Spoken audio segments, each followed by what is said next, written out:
Welcome to the Deep Dive, the show where we take a stack of dense, insightful information and, well, distill it into something genuinely illuminating. You know that incredible feeling of soaring through the sky, the sheer freedom of flight? It's truly one of humanity's greatest achievements. But for all the marvel of being airborne, the journey actually begins and ends on solid ground. And the unsung hero of those critical moments, takeoff and landing, is, you guessed it, the aircraft landing gear. Today, we're taking a deep dive into aircraft landing gear systems and operations. Our source for this dive is a specialized text on the subject designed to give us and you a focused, practical understanding. Our mission today is, well, kind of custom tailored for you, especially if you're preparing for something like an ATPL theory exam.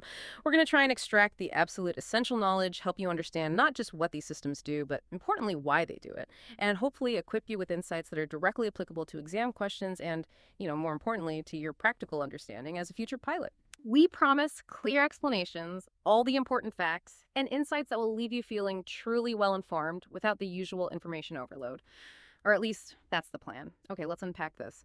Before we even get into the intricacies of design, what are the absolute core functions of an aircraft's landing gear? It's more than just wheels on sticks, right? Absolutely, yeah, much more.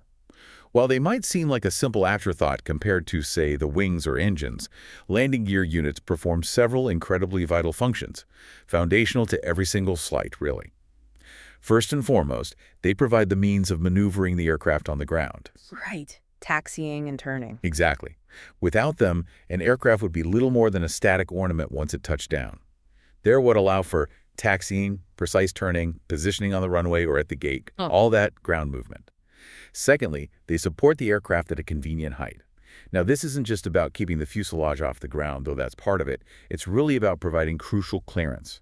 Clearance for propellers, for the full, unobstructed movement of flaps during takeoff and landing. Ah, right. Flaps need space to deploy fully. Precisely. And critically, for facilitating all loading and unloading operations.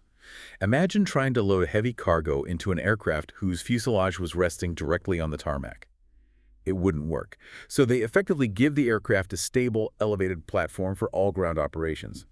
And then there's the third, and arguably most critical function, absorbing the immense kinetic energy of landing and providing a means of controlling deceleration. Okay, this sounds like the big one. It really is. Yeah. When an aircraft touches down, it's moving at significant speed, carrying a huge amount of energy.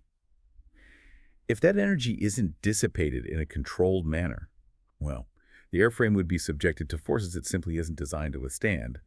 The landing gear, particularly its shock absorption system, is the primary mechanism designed to absorb and dissipate that energy, ensuring a smooth, safe touchdown that protects the aircraft and everyone inside. And then, after the initial impact, the gear, along with the brakes, allows the pilot to precisely control the aircraft slowing down and stopping on the runway. So understanding these core functions, ground maneuvering, support, energy absorption, it's a fundamental requirement for anyone studying aviation. It underpins so much of aircraft design and operation. You'll definitely see this come up. That makes perfect sense. So they get us moving, keep us off the ground, and cushion that moment of impact. But that third point about energy absorption brings us to a really interesting design paradox, doesn't it? Because once you're up in the air, the landing gear effectively becomes, well, dead weight, right? That's precisely the dead weight dilemma designers constantly wrestle with. It's almost absurd, isn't it? You spend millions designing this incredibly strong, complex system that's essential for literally a few minutes of flight takeoff and landing, only for it to become pure, unadulterated dead weight for hours on end during the cruise phase. Just hanging out there or tucked away. Exactly. Yeah. In an ideal world, you'd probably want to just leave it on the ground and have some sort of ground-based equipment handle the transitions. And while that might be theoretically possible for the ground maneuvering and support aspects, Maybe like some kind of cradle system. perhaps, yeah. But there's currently no satisfactory alternative for absorbing that massive kinetic energy of landing. All right. Many thanks for listening to this free part of the ATPL Theory podcast.